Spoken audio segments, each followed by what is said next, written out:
Oke, udah jalan. Oke teman-teman, sebelum kita mulai, Ibu akan bacakan aturan sekali lagi. Untuk debat akademik ini tidak ada istilah menang atau kalah, tapi ini untuk mencarikan jalan terbaik untuk isu yang sedang diangkat di negara kita gitu ya. Salah satu yang akan kita bahas hari ini mosinya tentang IKN atau kota negara. Jadi sebenarnya bagaimana sih kelanjutannya? Apakah masih layak untuk dilanjutkan? Sebelum masuk ke topik dengan 6 topik yang akan dibahas nanti, Ibu kasih tahu aturannya sekali lagi. Teman-teman yang di belakang tidak boleh memberikan jawaban atau tanggapan, diam saja menyimak. Kemudian untuk tim yang berdebat di sebelah sebelah kiri, kanan, apakah sebelah kanan Ibu. Dan karena ada 6 topik, jadi satu topik 10 menit. Masing-masing peserta menyampaikan, katakanlah Fauzer menyampaikan topik dampak ekonomi itu 2 menit, maka tim kontra menanggapi katakanlah 5 menit, 7 menit, berarti sisa waktu 3 menit. Tim pro boleh menanggapi, tim kontra, tim dari sebelah sini boleh menanggapi lagi masing-masing sampai 10 menit gitu ya. Jadi saling menanggapi sampai 10 menit maksimal. Oke, kalau tidak ada pertanyaan dan cukup jelas, kita langsung mulai aja. Pertama kita bahas tinjauan ibu kota negara. Jelas dari sudut pandang dampak ekonomi, apakah berdampak? Silakan topik akan dinarasikan oleh tim kontra. Oke, baik, terima kasih atas waktu yang diberikan dari dosen. Selamat pagi semua, dari teman-teman mahasiswa dari kelas 06 sampai 06 terkait dampak ekonomi. Ya, di sini bisa dilihat adalah terkait resiko pembebasan anggaran dan beban fiskal terhadap negara kita pada pembangunan ibu kota Nusantara ini. Estimasi biaya peresmian pemerintah itu sebesar 466 triliun rupiah. Ini patut dipertanyakan menurut saya terkait kredibilitasnya, bahwasanya studi komparatif menurut McKinsey Global Institute pada tahun 2013 kan, dan serta dari University of Oxford di Center of Major Program Management menunjukkan bahwa sebuah mega proyek infrastruktur secara global mengalami cost overrun itu di rata-rata sebesar 20%. Untuk proyek transportasi itu hingga 44,7%. Jika tren global ini diterapkan pada IKN, biaya realnya saja itu bisa mencapai 650 triliun rupiah. Lebih kritis lagi, realisasi APBN untuk IKN 2003 mencapai sekitar 26,7 triliun rupiah. Namun target investasi swasta yang dijanjikan pemerintah untuk mengisi sekitar 54% itu porsinya pendananya menurut saya nyaris tidak terrealisasi. Lalu per awal 2024 groundbreaking investasi swasta asing yang benar-benar terkonfirmasi itu sangat minim. Lalu ini mengindikasikan bahwasannya beban fiskal yang ditanggung negara berpotensi jauh lebih besar dari proyek skala lain. Dari perspektif akuntansi sektor publik, kondisi ini melanggar prinsip keadilan fiskal. Anggaran negara memiliki fungsi alokasi, distribusi, dan stabilisasi serta komitmen belanja besar yang jadi dukung sumber pendanaan yang pasti menciptakan risiko kalau data ancam. Jadi saya minta tanggapannya terkait dampak risiko pembukaan ini dari tim pro, bahwasanya apakah benar dan memang apabila ini mau dijelaskan secara baik. Cukup jelas, kalau langsung ditanggapi atau kurang lebih? Saya sebagai tim pro langsung memberikan tanggapan sebagai saya dulu maksudnya dampak positif dampak ekonomi tidak langsung menanggapi. Boleh? Tapi kalau narasinya sudah bisa dijawab, ya silakan. Kalau belum, kita kita. Untuk bagian dari saya sebagai tim pro, di sini saya akan menjelaskan 3 poin saya untuk dampak ekonomi yang ke arah positif dan yang pertama. Di sini saya akan memberitahukan bahwa dampak ekonomi dari IKN ini juga dapat menciptakan pusat pertumbuhan ekonomi baru. Di mana tujuan dari IKN ini itu sebagai pemerataan. Jadi keberadaan ibu kota ini itu menarik investasi, bagaimana membuat pekerjaan, meningkatkan aktivitas bisnis dan mendorong pembangunan wilayah penyangga di Kalimantan Selatan dan Timur. Jadi dengan demikian bahwa IKN ini membuat pertumbuhan ekonomi itu tidak hanya berlanjut pada Jakarta dan Pulau Jawa, juga jadi jika berdasarkan dari tanggapan dari Bapak Presiden 7 yang berdasarkan dari stakeholder,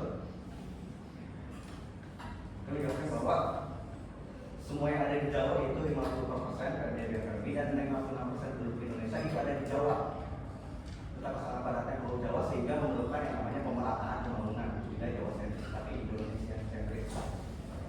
Jadi dengan demikian pertumbuhan ekonomi tidak hanya tergantung pada Pulau Jawa dan berdasarkan penelitian akademik menunjukkan bahwa pembangunan ekonomi ini berpotensi menjadi katalis pemerintahan ekonomi dan pengurangan kesenjangan antar wilayah misalkan jurnal akademik yang berjudul potensi ibu kota Nusantara sebagai katalisator pemerintahan ekonomi Indonesia 2024 nomor 39. Selanjutnya ada poin yang kedua yang dimana IKN ini terkait dampak ekonomi itu bisa menciptakan lapangan kerja. Pembangunan IKN ini membutuhkan tenaga kerja dalam berbagai sektor mulai dari konstruksi, transportasi, jasa, perdagangan hingga teknologi. Jadi berdasarkan dari penelitian dari Universitas Sulawesi, kita ini ada pertumbuhan ekonomi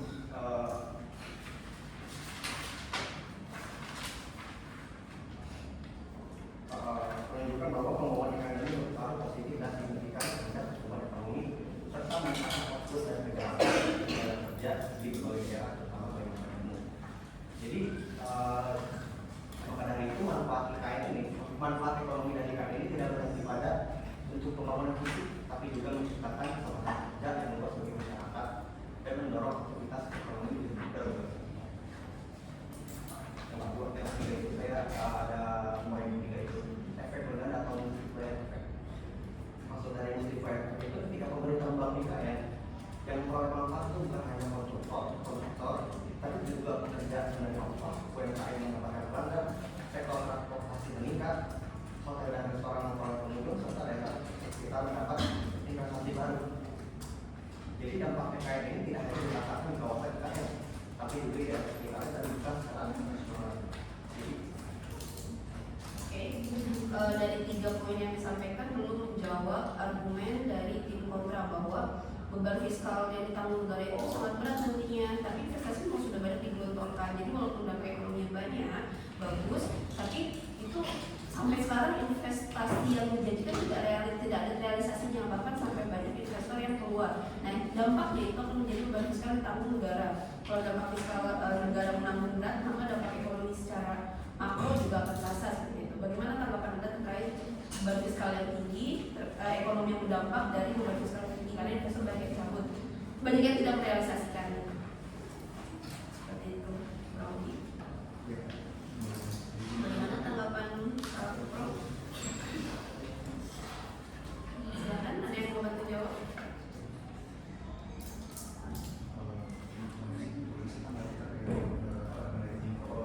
Tapi ada yang perlu dijawab dulu terkait bagaimana dampak ekonomi jangka panjang jika beban fiskal ditanggung sama negara sangat berat akibat investasi yang dijadikan tidak terrealisasi.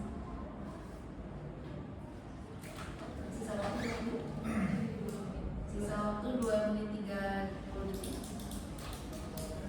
Kalau tidak ada, tim kontra akan menambahkan poin tambahan dari Ibu Mahfudah. Terima kasih Ibu atas kesempatan yang telah diberikan.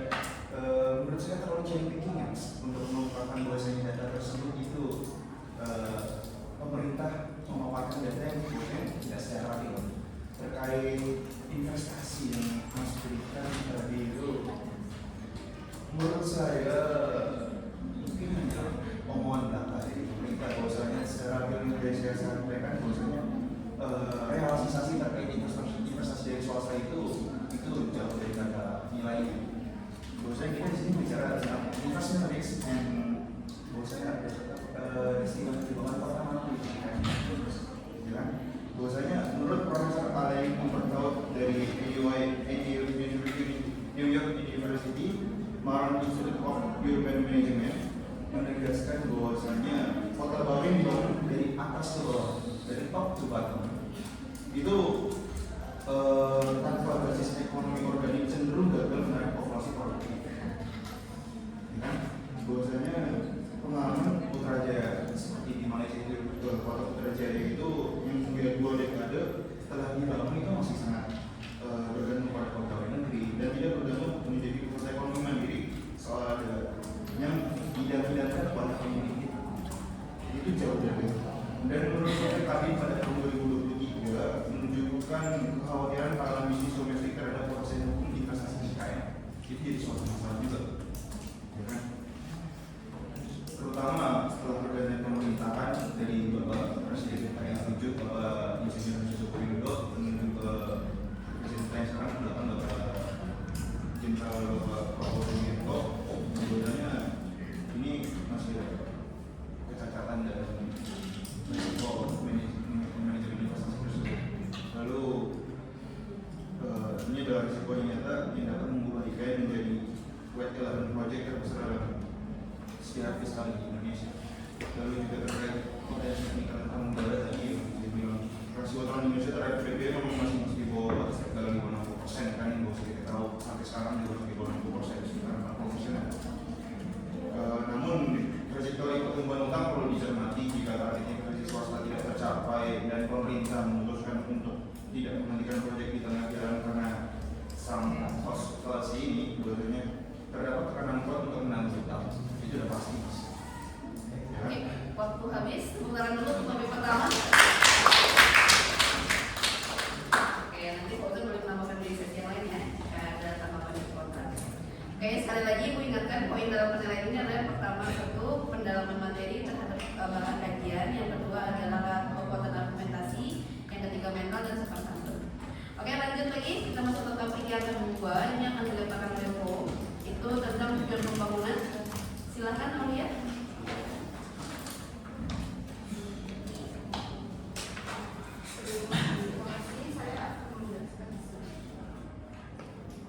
Sebenarnya IKN menunjukkan bahwa pemindahan ibu kota bukan keputusan yang dilakukan secara tiba-tiba. Sebenarnya IKN menunjukkan bahwa pemindahan ibu kota bukanlah keputusan yang dilakukan secara tiba-tiba, melainkan melalui tahapan perencanaan yang panjang, kajian multidisiplin, serta memiliki dasar hukum yang jelas. Hal ini menunjukkan bahwa pemerintah mengupayakan memastikan pembangunan IKN dilakukan secara struktur dan terukur. Gagasan pemindahan ibu kota sebenarnya telah muncul sejak masa Presiden Soekarno yang pernah mempertimbangkan Palangkaraya sebagai calon ibu kota baru. Namun, kajian yang lebih komprehensif dilakukan pada masa pemerintahan Presiden Joko Widodo sebagai respon terhadap berbagai permasalahan Jakarta, seperti kepadatan penduduk, kemacetan, banjir, penurunan muka tanah, dan tingginya konsentrasi aktivitas ekonomi di Pulau Jawa. Proses pembangunan adalah pelaksanaan kajian strategis untuk menentukan lokasi yang paling sesuai. Pemerintah mempertimbangkan berbagai aspek seperti resiko bencana, ketersediaan lahan, posisi geografis, potensi pengembangan wilayah, hingga dampak sosial dan lingkungan. Berdasarkan hasil kajian tersebut, Kabupaten Penajam Pasar Utara di sebagian Kabupaten Kutai Kartanegara di Kalimantan Timur dipilih sebagai lokasi IKN karena dinilai memiliki risiko bencana yang relatif rendah serta letak strategis di wilayah Indonesia. Setelah penerapan lokasi, pemerintah menyusun kerangka hukum melalui pengesahan Undang-Undang Nomor 3 Tahun 2022 tentang Ibu Kota Negara yang kemudian diperbarui dengan Undang-Undang Nomor 21 Tahun 2023. Regulasi ini mengatur status IKN, pembentukan otorita IKN, sumber pendanaan, tata ruang, serta mekanisme pemindahan ibu kota. Keberadaan landasan hukum ini menunjukkan bahwa IKN merupakan kebijakan negara, bukan sekedar program pemerintahan jangka pendek.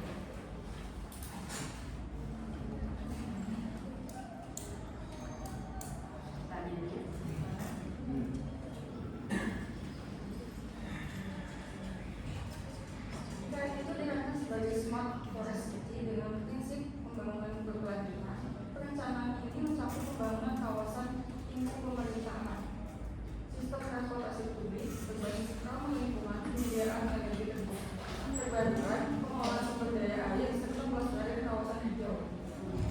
Proses tersebut menunjukkan adanya upaya untuk menciptakan kota masa depan yang lebih baik dibandingkan model pembangunan kota sebelumnya. Dari sisi pembiayaan, pemerintah menerapkan skema pendanaan akurat.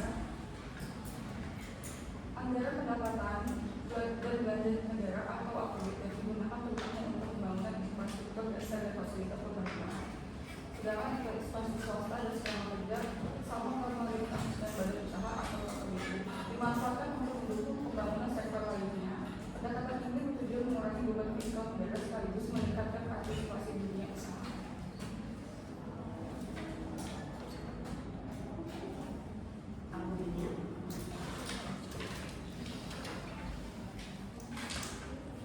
Jadi, pembangunan ini bukan hanya soal pemindahan ibu kota dari Jakarta ke Kalimantan. Tujuan utamanya adalah menciptakan pembangunan yang lebih merata di seluruh Indonesia. Selama ini pembangunan investasi dan peluang kerja lebih banyak terpusat di Pulau Jawa sehingga banyak daerah lain tertinggal. Melalui IKN, pemerintah ingin membuka pusat pertumbuhan baru agar tinggal. Pembangunan tidak hanya berfokus di satu wilayah saja. Selain itu, IKN juga dicatat mendukung Indonesia Emas 2045 dengan membangun kota yang bersih, ramah lingkungan dan mampu mendorong pertumbuhan ekonomi sosial. Jadi IKN adalah langkah jangka panjang untuk usaha Indonesia yang lebih maju dan maju. Oke, ada pertanyaan?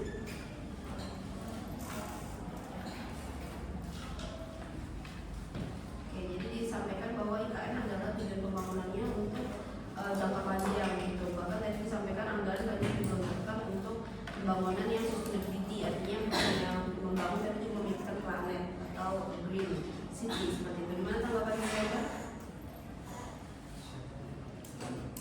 Durasya terkait tujuan pembangunan itu, apakah sudah terwujud?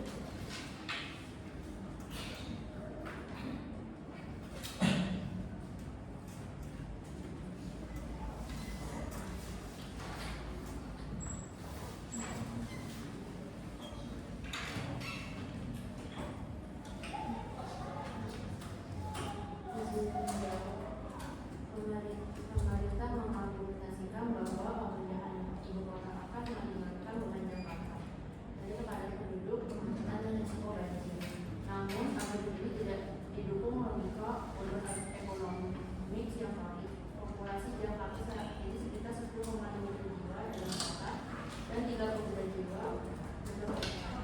Jumlah PNS yang akan mengerjakan IKN sekitar 80.000 sampai 100.000 orang plus keluarga totalnya mungkin 5 sampai 7 jiwa. Ini hanya sekitar 2-3% dari populasi Jabodetabek dan tidak akan membawa perubahan berarti pada kepadatan, kemacetan atau banjir Jakarta. Di Jakarta adalah masyarakat sungai, penggunaan panas, awareness experience, juga generasi air tanah berlebihan yang fungsi dan disfungsi sistem drainase yang telah berlangsung 2 tahun. Semua masalah ini tidak ada hubungannya dengan keberadaan kemacetan di Jakarta seperti tahun 2019 itu merekomendasikan bahwa fungsi masalah Jakarta tetap ada pemerintah atau kawan kota metropolitan tentang reformasi ibu kota. Oke, sesuatu berapa menit? 3 menit untuk buat tadi sampaikan bahwa harusnya kan hal-halnya sudah dilakukan ibu kota negara kata kamu pertimbangan sudah dari zaman Soekarno. Terus terkait pembangunan kayak sudah dibantu dengan kesediaan ternyata. Jadi yang kamu bilang bahwa bisa dibangun menjadi green city dan lain sebagainya gitu. Karena pertimbangan di Pulau Jawa itu banyak bencana gitu ya akan bergelar dan sebagainya. Nah tapi disampaikan oleh kota bahwa terkait pembangunan kayak itu tidak ada kesediaan gitu. Gimana nih kalau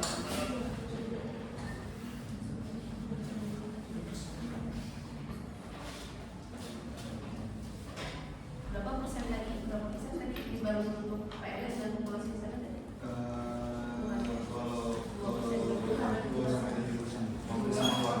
Kalau sama keluarga itu 2-7% dari populasi total populasi di Jabodetabek. oh jadi pertimbangan keluarganya artinya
tiga standar dalam ibu kota penduduk.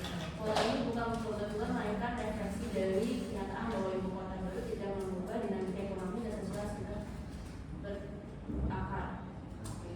Izin bertanya, mengapa tidak meremajakan dan mendistribusikan materi kota-kota existing seperti Bandung, Surabaya, atau Makassar?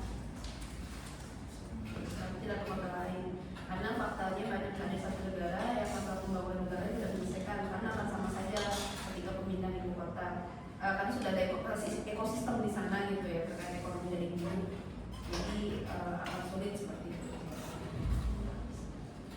Waktu habis. Oke, tentang menarik ya, jadi pemindahan ibu kota ini tidak sembarangan ternyata ya, kayak perlu dikaji ya. Oke, masuk tema topik yang kedua, musik tentang dampak lingkungan. Ini akan disampaikan oleh tim kontra, silakan. Dampak lingkungan menurut kontra, inkonsistensi Forestity dengan realita deforestasi. Klaim Forestity yang diusung pemerintah mengandung kontradiksi fundamental global. Forest Watch mencatat bahwa Kalimantan Timur kehilangan 2,7 hektar kesepan hutan primer antara 2002 dan 2004. Pembangunan IKN kawasan yang secara ekologis sangat sensitif ini menambah tekanan pada sisa hutan yang ada. Terus ancaman pada flora dan fauna yang ada di sana juga. Studi dipublikasikan dalam jurnal oleh Eman menunjukkan bahwa maupun anggota baru kawasan hutan tropis secara historis gagal mempertahankan tutupan hijau yang dijadikan karena fragmentasi habitat, peningkatan akses jalan, dan tekanan populasi yang tidak dapat dihindari. Forestity dalam konteks ini lebih merupakan framing permasalahan daripada komitmen ekologis yang tanpa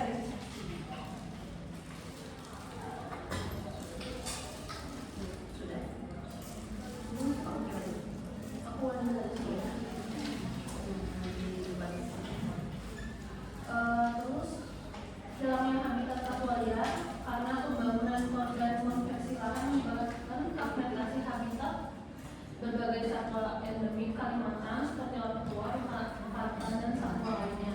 Lalu berkurangnya juga kemampuan menyerap karbon. Hilangan hutan tersebut diperkirakan mengurangi potensi penyerapan karbon sekitar 148-200 ton CO2 per tahun.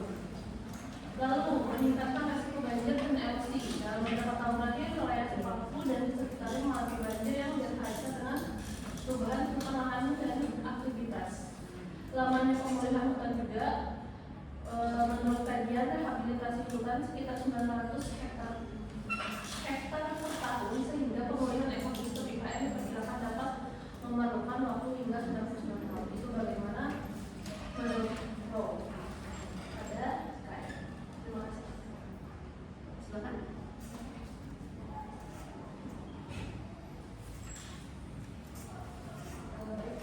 Sebelumnya saya minta izin menanggapi terkait argumentasi dari tim kontra. Berdasarkan pandangan kami, IKN itu telah dirancang dengan memperhatikan terkait prinsip keberlanjutan dan keberlanjutan. Hal ini terlihat dari penerapan PSBB atau kota hutan yang menjadi dasar pembangunan IKN dalam perencanaannya. Sekitar 75% kawasan IKN dipertahankan sebagai ruang hijau, sedangkan sekitar 25% digunakan untuk kawasan terbangun. Hal ini menunjukkan bahwa pembangunan IKN tetap menetapkan pelestarian lingkungan sebagai salah satu prioritas utama. Selain itu, pembangunan IKN juga memiliki dasar hukum yang jelas dan wajib melalui analisis mengenai dampak lingkungan atau AUDAL. Dengan adanya kajian tersebut, setiap potensi dampak lingkungan dapat diidentifikasi dan dikelola secara sejak kapan pembangunan. Tidak hanya itu, IKN juga mengusung konsep smart city yang mendukung penggunaan transportasi publik, efisiensi energi, dan teknologi ramah lingkungan guna mengurangi emisi serta mendukung pembangunan yang berkelanjutan. Oke. Lagi ada? Silakan. cukup. Jadi tadi disampaikan bahwa Forest ini hanya sebuah brand, hanya sebuah perasaan marketing, bahkan dalam ekosistem pengelolaan bangunan. Tapi disampaikan bahwa IKN sudah melakukan sebuah lanjutan kok pada 70% kawasan hijau dan 25%-nya smart city ini juga dibangun untuk efisiensi energi. Kalau menurut kami kami mempelajari ICL Indonesia Center of Environmental 2022 mengidentifikasi bahwa dokumen lingkungan hidup atau AMDAL IKN mengandung kelemahan metodologis serius termasuk ketidakpakan penilaian dampak kumulatif dan tidak memadai konsultasi dengan komunitas lokal yang terdampak. Gimana tanggapan kita? Jadi AMDAL-nya yang digunakan untuk membangun IKN dokumen tidak lengkap. Kalau untuk ini pada data terkait debat kita kali ini, harusnya terkait pengelolaan data itu kita bisa paparkan secara komprehensif, bukan hanya pada pandangan atau bisa disebut tentang green forest nanti itu adalah tentang pemasaran saja. Bahwasanya pada kenyataannya bangunan bukan hilang kan,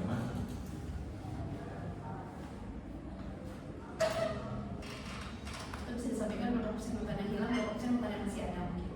Jadi IKN juga menggunakan berapa persen hutan bisa.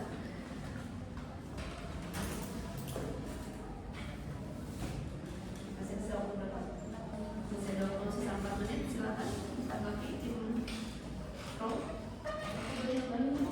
Ya, Untuk yang kehilangan itu oke boleh silakan. sampai tahun 2023 sudah hilang 19.663 hektar. Berapa? 19.663 hektar. Dari Jadinya masih ada berapa persen yang masih ada? ya, Oke, silakan Pro. Ada tanggapan?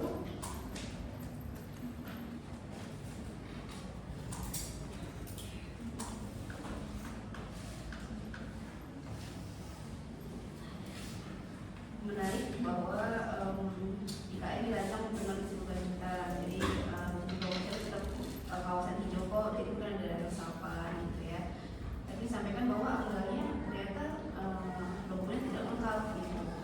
Dan tetap saja itu tidak akan menghilangkan pembangunan yang dibangun di daerah tropis, hutan tropis tidak akan menghilangkan manfaat, tidak bisa menutupi hilangnya manfaat dari pembangunan itu. Menarik. Gimana tim Bro?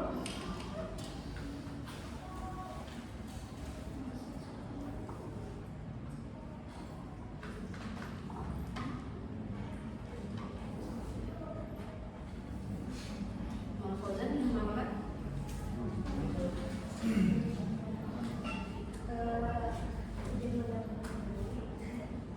terkait kekurangan dalam pelaksanaan AMDAL yang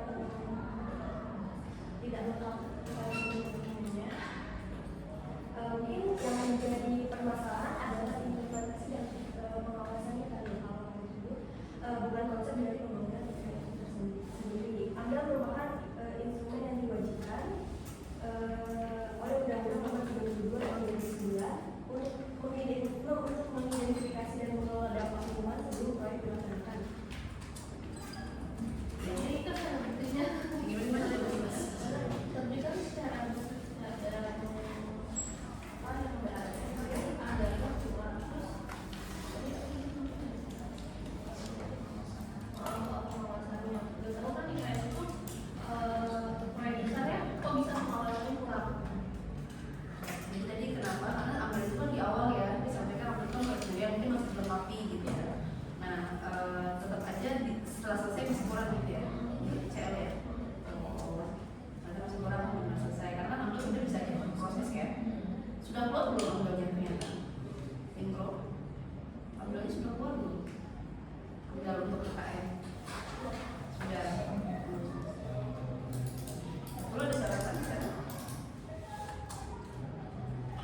Kalau kalkulasi aja sih Pak, menurut saya terkait jadi hubungan antara AMDAL sama kawasan itu nggak make sense menurut saya, karena dari AMDAL dari rencana aja udah secara substantif tidak menyelesaikan masalah struktural, tapi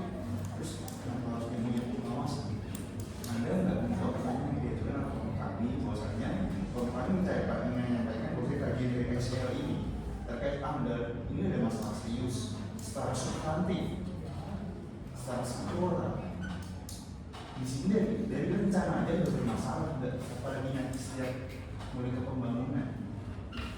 Silakan syaratnya kelompok pro. Itu merupakan syarat ya. Usaha suatu pembangunan swasta oleh korporasi.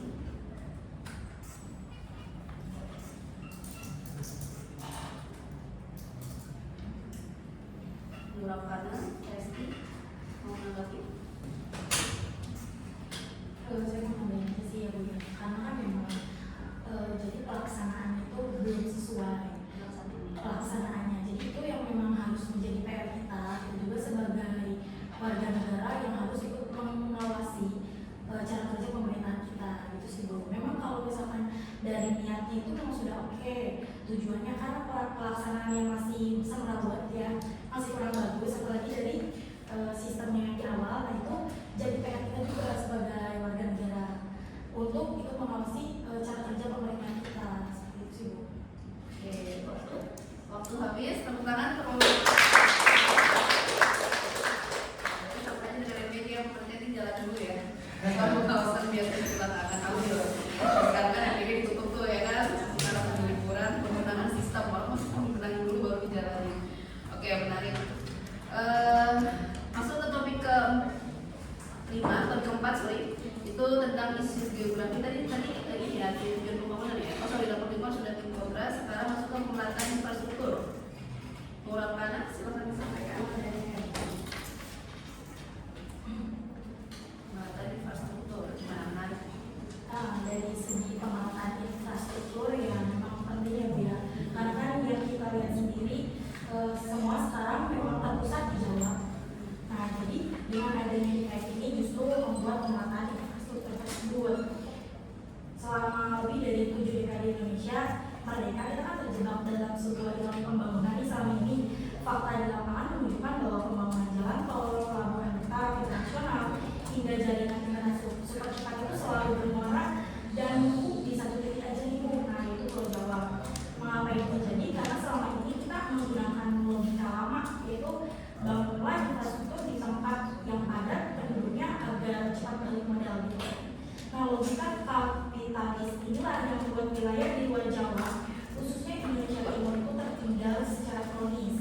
Hari ini nih tim pro untuk menegaskan bahwa ibu kota Nusantara yaitu IKN adalah langkah radikal legal dan paling rasional untuk mendorong usaha tersebut gitu Bu. Nah jadi pertanyaan dari saya untuk tim kontra yaitu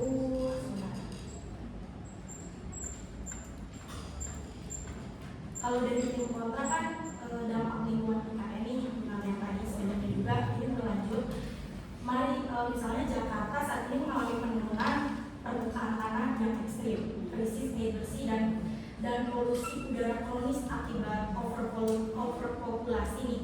Jika tim kontra menolak untuk pemindahan ibu kota, apakah Anda memiliki solusi yang instan, solusi yang lain untuk menyelamatkan daya dukung lingkungan Jakarta nih yang sudah ditambah batas tanpa mengurangi kepadatan penduduknya secara signifikan? Gimana tanggapan Dokter?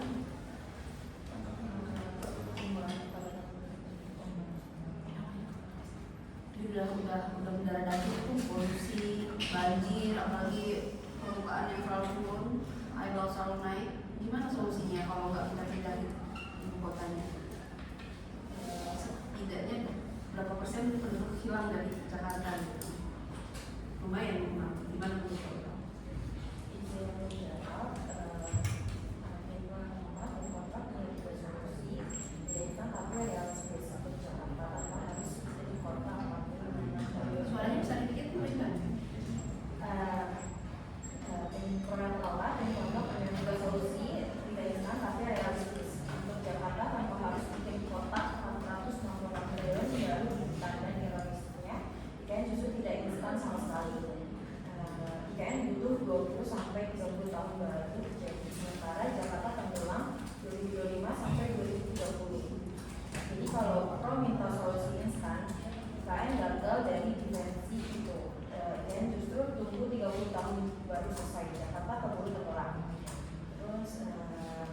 11 juta penduduk plus 9 juta komputer masalah IKN pindah 1 juta ASN pindah sama dengan pabrik pindah, komputer pindah.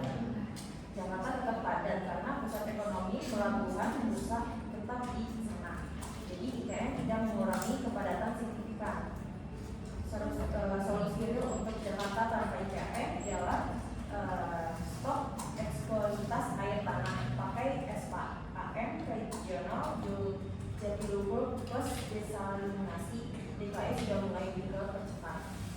Lalu populasi, elektrifikasi Transjakarta 100% plus low emission zona di Sudirman, Tamrin plus remote working ASN nggak perlu pindah kota. Terus yang tenggelam tanggul NCICD Giant Zero tahap A sudah jalan. Biayanya sekitar 30-40 dolar, 10 kali lebih murah dari IKN. Efek masuk ke 11 juta orang.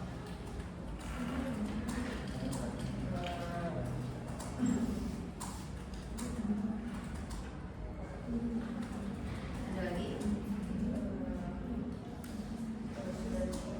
Oke, jadi tadi disampaikan bahwa itu kan solusi yang pembangunan tertentu itu kan langkah logis ya. Nah tapi disampaikan oleh Polda bahwa itu mengurangi untuk tahun Jakarta tenggelam dan IKN itu tidak mengurangi populasi. Jadi caranya dengan sistem eksploitasi air seperti zero emission, terus kemudian jadi lagi juga lebih murah supaya membangun IKN. Gimana tanggapannya menurut Anda? Tadi kan di stop eksploitasi tanah air ya Bu ya? Air tanah. Air tanah sorry. Menurut saya kurang efisien juga sih Bu, karena masalahnya sekarang Jakarta itu kan banjir plus tanah 16-10 cm ya per tahun itu, karena kan 60% warga dan industrinya pakai air tanah ilegal.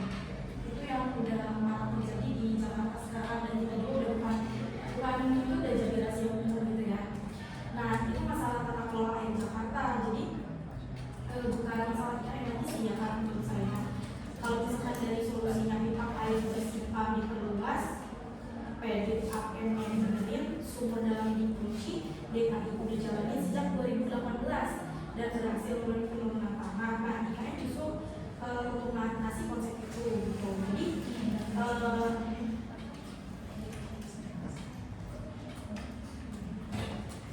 Jadi menurut saya stop eksploitasi air tanah, IKN itu contoh pertanyaan ikan air malah bikin Jakarta terus dengan air tanah sih.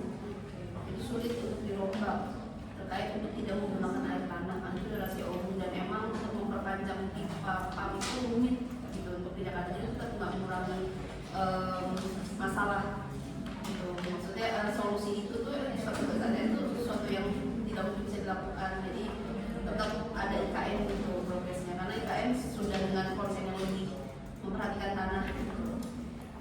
Gimana tanggapannya Bang? Boleh namanya, cuman dalam beberapa program juga di wilayah IKN dia sudah mengalami jadi apa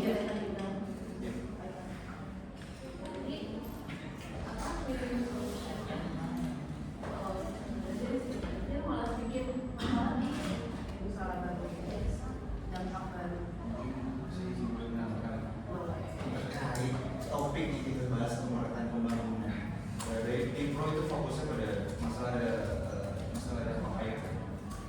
Menurut saya mungkin itu bisa nanti isu geografis. Kenapa kita dalam sekarang pemerataan pembangunan tujuannya kan pemerataan pembangunan yang kenapa kita nggak fokus pada indeks pembangunan manusia IPF itu, ya? Kenapa kita nggak fokus ke sana? Bahwasanya Indonesia menunjukkan kesenjangan yang sangat tajam terkait indeks pembangunan manusia.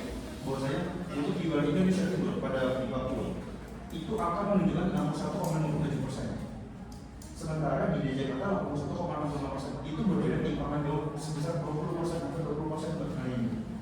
Pada data BPS 2023, kenapa kita nggak fokus ke sana?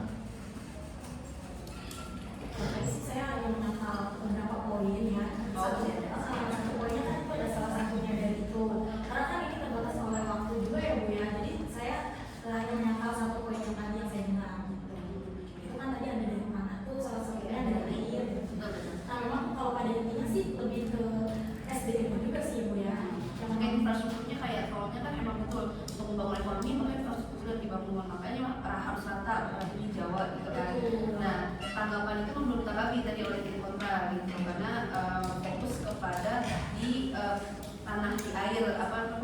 IKN yang caranya adalah lebih ke alam gitu ya. Nah terkait infrastruktur tadi sebenarnya konsennya sebaik apa sih infrastruktur ketika dibangun di sana, karena ternyata ada masalah baru juga membangun infrastruktur di IKN gitu. Gimana menurut kamu? Jadi infrastruktur di sana bisa dibangun bagus, oke, tapi ternyata ada masalah juga gitu. Pemerataan infrastruktur.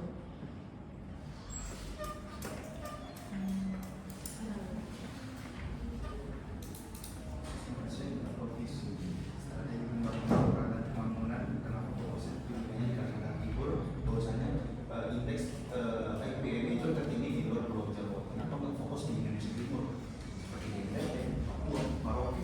Bahwasanya IPM di sana itu sangat rendah di Pulau Jawa dan DKI Jakarta. Mungkin dari Info bisa menunjukkan angka konkret atau terkait kenapa pemilihan di sini. Gimana tuh Mas? Kenapa pemilihannya? Ya, kenapa pemilihan kota untuk pembangunan kota baru itu di Kalimantan Timur? Yang bahwasanya indeks pembangunan manusia atau IPM-nya itu menurut data dari BPS pada tahun 2023 itu tertinggi di luar Pulau Jawa. Di luar Pulau Jawa. Kenapa enggak memilih untuk di luar Pulau Jawa itu di Indonesia Timur seperti di NTT, Papua, Merauke? Bahwasanya yang kita tahu indeks pembangunan manusia itu di sana masih di bawah 70%. Mungkin banyak bisa menjelaskan kenapa alasan konkretnya dari pemerintah memilih wilayah Kalimantan Timur. Oke, waktu habis. Oke, tepuk tangan dulu. Ini masih nyambung nih kelima tentang isu geografi. Sebenarnya ada jawabannya nih kenapa bicara tentang letak geografis, bicara tentang letak demografi dan lainnya. Kenapa sih sampai pembangunan itu di daerah Kalimantan? Betul. Masuk ke tapi dilempar lebih kontra ini isu geografi. Kalau gitu silakan Vera. Ya baik, terima kasih Bu sebelumnya. Jadi saya membawakan tentang isu geografis dan etnis. Sebelumnya ini terkandung dalam Undang-Undang Nomor 3 Tahun 2002 tentang Ibu Kota Negara, lalu ada Undang-Undang Nomor 26 Tahun 2027 tentang pemerataan ruang, lalu ada Undang-Undang 2024 Nomor 24 Tahun 2007 tentang penanggulangan. Sebenarnya kenapa IKN dipindahkan ke Kaltim itu karena dari dampak biologis ini undang-undang ini semua itu sudah terpenuhi. Alasan-alasan kenapa harus dipindahkan karena sudah tidak memenuhi dalam undang-undang ini dampak lingkungannya. Lalu kita flashback ke masa penjajahan Belanda. Kenapa sih Belanda membangun Batavia, membangun ibu kota di Jawa? Kenapa nggak di tempat yang lain yang kaya akan rempah-rempahnya, ya kan? Tapi kita di sini prinsip ekonomi itu adalah membangun sebuah infrastruktur yang dekat dengan air, yang dekat dengan perekonomian, yang mempermudah perekonomian. Lalu kenapa IKN dipindahkan ke Kaltim yang jauh dari tata perekonomian? Sedangkan karakteristik daerah itu masing-masing berbeda. Tidak semuanya memenuhi perekonomian itu sendiri. Lalu di sini saya membandingkan faktornya itu Jakarta dan IKN. Oke, saya paham Jakarta itu tanahnya mulai rendah, terus banjir, apalagi nanti tanggul bocor.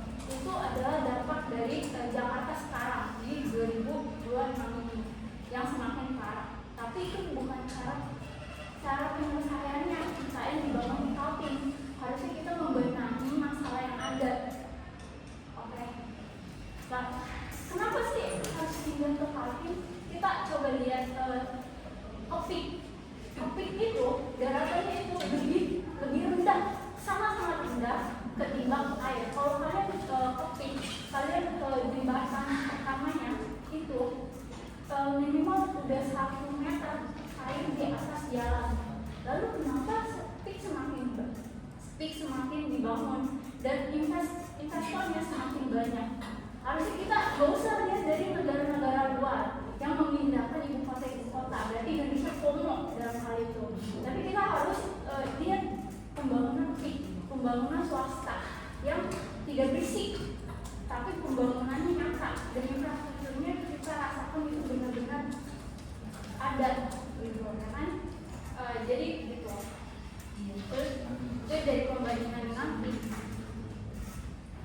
Jadi tanamlah sumber daya SDA dan SDM-nya. Kalau negara IKN dipindahkan ke berarti itu dipindahkan ke Kaltim, berarti itu meninggalkan Jakarta. Berarti Jakarta akan rusak dong. Apa tanggung jawabnya pemerintah terhadap Jakarta ketika IKN dipindahkan ke Kaltim? Apakah Jakarta akan banjir didiamkan saja? Berarti itu bukan urusan IKN lagi yang tadi dibilang. Lalu bagaimana dengan kondisi masyarakat di Jakarta? Lalu bagaimana dengan kondisi perekonomian? Apakah di Kaltim akan menopang perekonomian yang sudah ada? Berarti kan akan membangun ekosistem baru dari nol. Itu sangat-sangat susah. Sedangkan di Indonesia 70 tahun lebih perekonomiannya baru sampai sini. Masa mau diulang lagi? Apa majunya Indonesia? Itu sekian dari saya. Terima kasih. Oke, atas dari tiga yang tadi disampaikan, karakteristik Kalimantan itu tidak melalui pembangunan ekonomi karena jauh dari air kan berarti bicara laut, bicara rempah-rempah dan kebutuhan kemampuan ekonomi. Yang kedua bisa dicontoh topik yang pembangunannya sepi terjadi. Kemudian yang poin terakhir ketiga, yang bagaimana tanggapannya? Oke, geografi ini disampaikan bersama-sama ya. Tadi kata beberapa orang. Silakan menerapkan di sini. Di sini resti punya presiden ya. Iya, jadi tadi kesepakatannya katanya ditanggapi bersama-sama. Kayak gitu geografi. Kenapa sih harus Kalimantan gitu? Tadi Kalau dari saya di sini penambahan ya Bu. Jadi dengan pemindahan IKN ke Kalimantan itu ya bukan berarti Jakarta harus dipindahkan terbengkalai itu Kak. Justru dengan adanya program ini membuat Jakarta itu sembuh. Karena yang kita tahu sekarang kan datanya itu istana 80 kementerian, ASN 410.000 orang. Nah ini sumber kemacetan jadi salah satu kota gitu ya. Nah dengan adanya pemindahan ibu kota ke Kalimantan Selatan, Kalimantan ya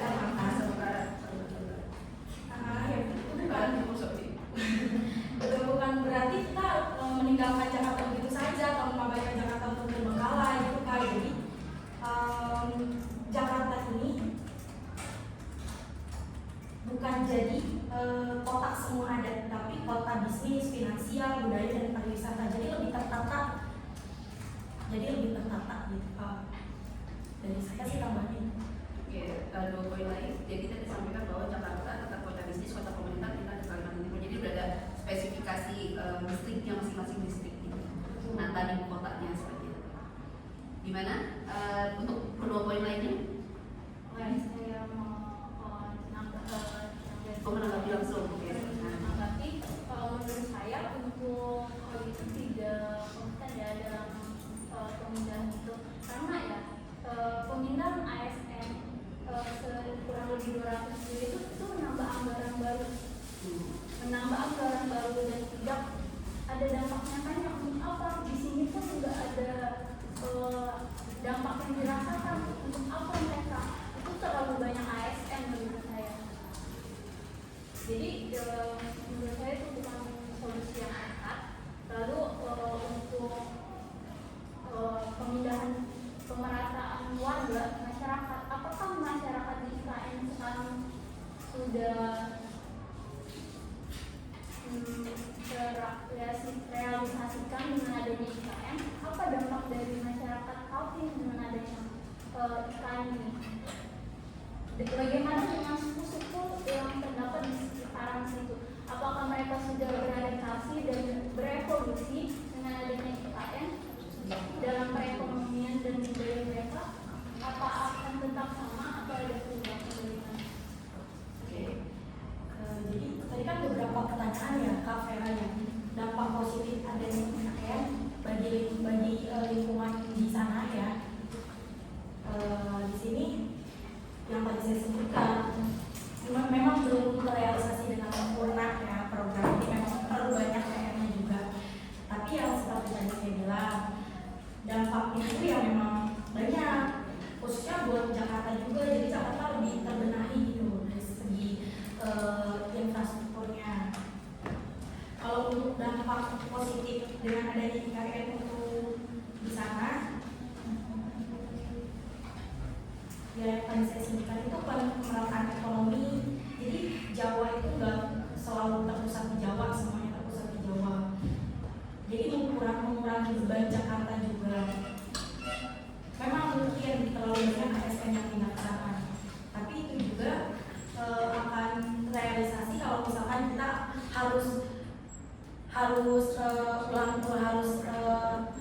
visi misi program PKN ini memang harus dibenahi lagi gitu kan. Jadi memang masih banyak PR-nya untuk PKN ini, tapi bukan berarti membuat Jakarta itu tersendiri terbengkalai dengan adanya IKN. Jadi lebih baik ada IKN karena setidaknya mengurangi berapa populasi di sana. Untuk ASN ada, ASN belum diproduksi, ASN ada di sana belum semua itu sudah ada ya di kementerian atau di dinas. Dia dari Kementerian Pusat, itu dari Kemendagri masih melakukan beberapa cara terkait bagaimana mekanisme yang konkret untuk masuk ke proses penelitian tersebut. Tapi untuk realisasinya itu nyatanya itu belum semua. Karena masih ditinjau kembali ya. Dari Kementerian Pusat. Oke, jadi menurut kelompok pro itu masih lebih baik daripada tidak ada sama sekali. Karena kalau tetap terbebani terus-terusan itu akan menjadi beban gitu.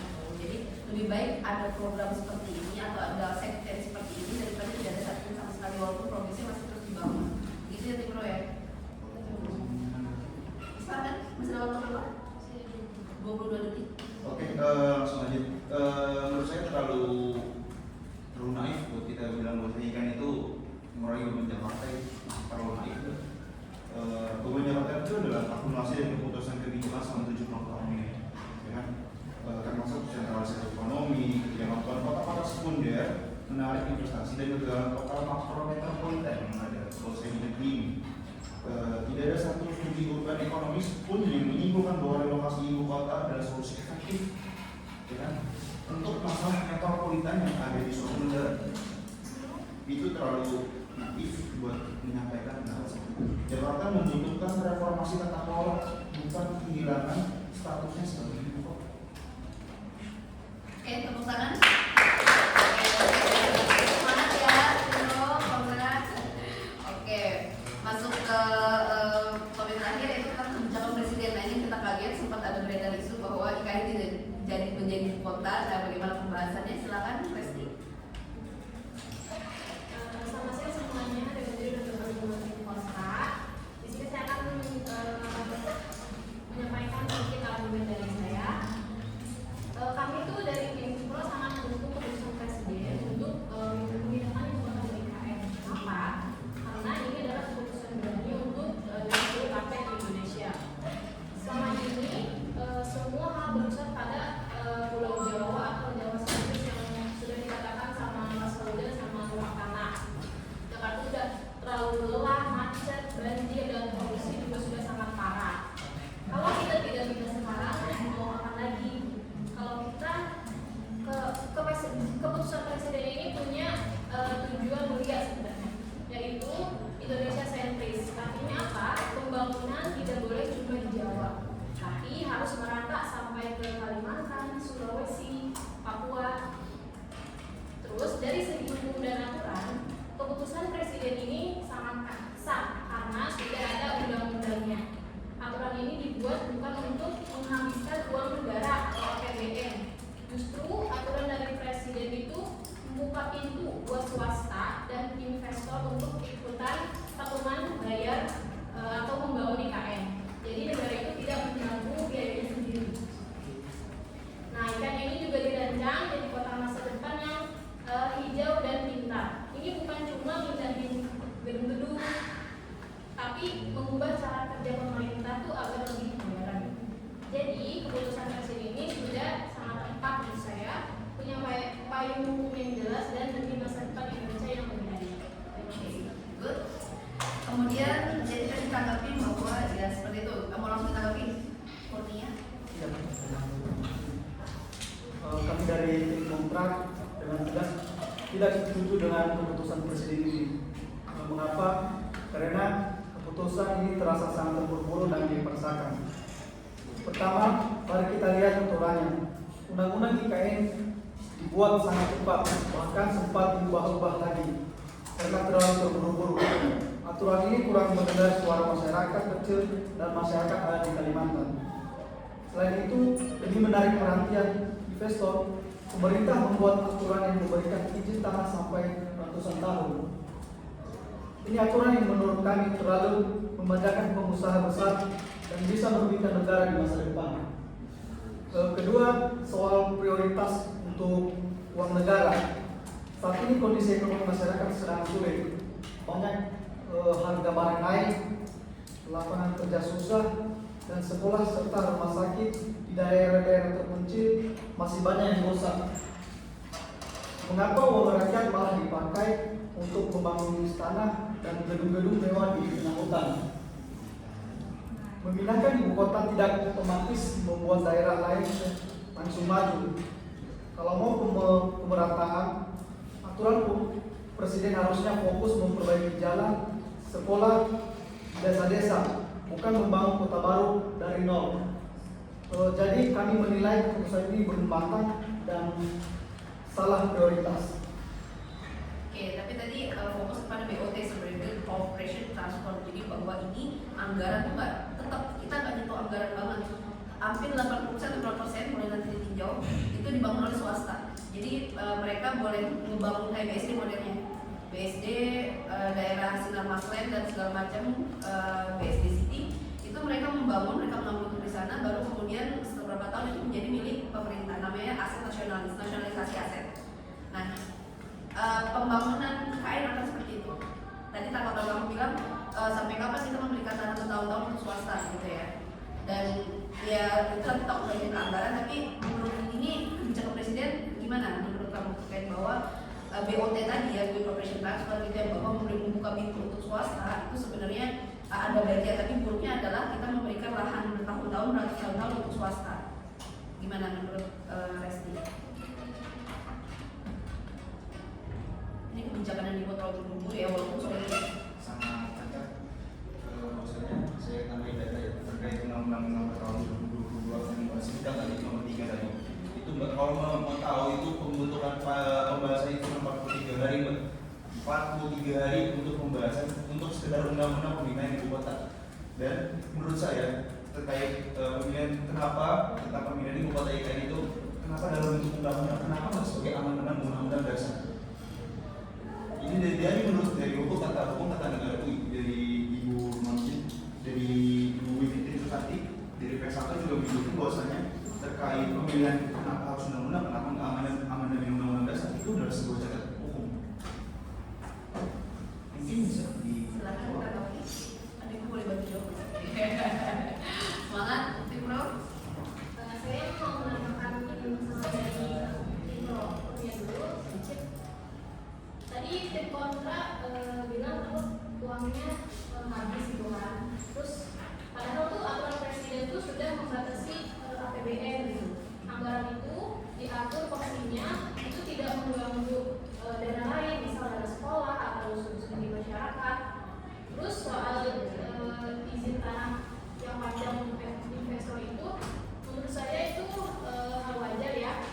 Gak ada orang yang mau menanam modal miliaran rupiah di tempat baru kalau tidak ada jaminan keamanan hukum yang aman. Justru dengan adanya investor, ekonomi di luar Jawa akan hidup, lapangan kerja baru akan terbuka luas, dan ekonomi Indonesia itu gak lagi cuma muter-muter di Jakarta aja. Ini menurut saya proses jangka panjang yang cerdas menurut saya. Oke, itu kayak kebijakan yang selama ini gimana tanggapannya?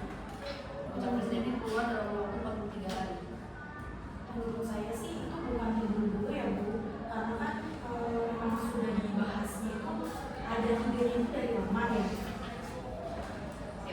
Sebentar, dari yang saya dapat di sini wacana pindah ibu kota itu sejak tahun 1957 oleh Soekarno ya, 1997, Gus Dur 2010 dan SBY. Jadi artinya emang udah kurang lebih 70 tahun didiskusikan. Jadi bukan tidak dadakan sih Bu. Tidak dadakan. Bukan tidak dadakan, memang itu wacana pindah ibu kota itu sudah dari lama. Sudah dipikirkan. Nah, studi kelayakan itu dari tahun 2017 sampai 2019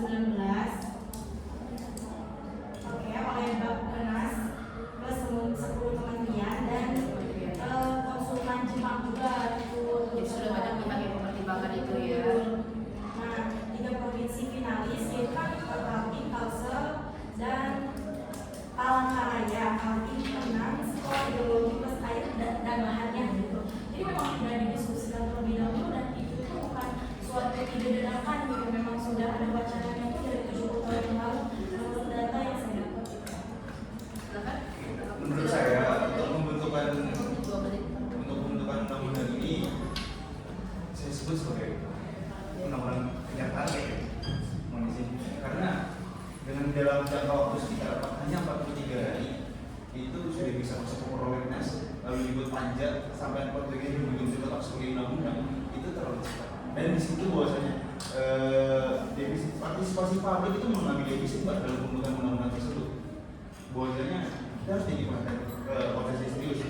Menurut Administrasi Internasional Indonesia mencatat bahwa progresi legislasi IKN itu tidak memenuhi standar minimum partisipasi publik yang bermakna. Lalu yang tadi saya sebutkan mengenai kontroversi konstitusionalitas itu bahwasanya menurut pakar hukum ideologi itu menurut Ibu Siti Susanti juga kenapa jadi undang-undang biasa, kenapa nggak aman dengan undang-undang dasar? Ya kan? Itu sudah memberi secara kenapa dalam undang-undang biasa itu sudah memenuhi secara konstitusionalnya, mengingat ibu kota negara itu secara implisit melekat, ya kan, pada kebebasan kedaulatan dan identitas konstitusional negara. Lalu terkait perubahan kepemimpinan, bahwasanya kita tahu presiden kita sudah berubah dari pria Solo tersebut, Bapak Ibu Joko Widodo, itu presiden kita yang sekarang dari Prabowo Subianto itu pada Oktober 2024 menunjukkan sinyal yang beragam terkait keberlanjutan IKN. Jadi ini menjadi bermasalah yang menurut saya, yaitu kebijakan dan governance. Penundaannya itu berbagai proyek dari perubahan kualitas pengendara mengindikasikan bahwa pilihan sebesar ini tidak mengandalkan konsensus politik yang stabil lintas kepemimpinan. Makanya saya bilang mungkin proyek IKN ini sebagai proyek yang terakhir sebelum soal tersebut pensiun. Sinopsisnya bilang nih kenapa harus undang-undang kan tentang kebijakan IKN ini. Nah kita balik lagi ya, kita kembali lagi latar belakangnya. Di sini saya lihat karena undang-undang itu mengatur alamat. Undang-undang aturnya jati diri ibu kota sama dengan alamat negara, bukan jati diri negara. Nah di sini ya fakta hukum undang-undang 1945 nggak pernah nyebut loh kalau Jakarta itu adalah ibu kota. Silakan bisa dicari di Undang-Undang 1945 dari pasal 1 sampai 37 plus 4 kali amandemen nggak ada kata ibu kota negara adalah Jakarta. Yang ada itu adalah pasal 18B ayat 1 soal daerah khusus Jakarta jadi ibu kota itu statusnya Undang-Undang Nomor 10 tahun 1964. Ya logikanya kalau 1964 cukup nih untuk undang-undang buat angkat Jakarta jadi ibu kota, kenapa 2022 harus ada amandemen buat pindahin IKN jadi standar negara informasi.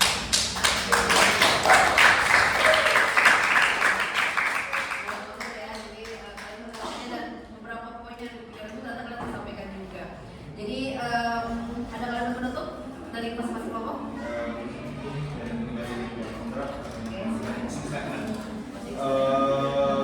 Yang terhormat dari dosen, lalu teman-teman semua di kelas 06 sampai 006 yang saya hormati. Sepanjang debat ini kami telah menjadikan argumen yang bersumber dari data, bukan asumsi, ya, dari bukti empiris, bukan harapan. Lalu dari kalkulasi yang jujur, buat optimisme yang tidak terverifikasi. Kami tidak menolak pembangunan IKN, kami tidak menolak inovasi, kami tidak menolak cita-cita Indonesia lebih maju dan merata. Yang kami tolak adalah keyakinan bahwa pembangunan ibu kota baru seharga ratusan triliun rupiah di tengah lautan Kalimantan dengan proses yang terburu-buru, partisipasi publik yang minim, dan tanpa berpikir bahwa ini adalah solusi terbaik untuk masalah yang ada adalah kebijakan yang tepat. Kebijakan publik yang baik harus melalui 3 ujian. Pertama, apakah ia menyasar masalah yang tepat? Kedua, apakah ia menggunakan instrumen yang paling efektif untuk menyelesaikan masalah tersebut? Dan ketiga, yang terakhir, apakah biaya yang ditanggung sebanding dengan manfaat yang dihasilkan? IKN gagal dalam semua ujian ini.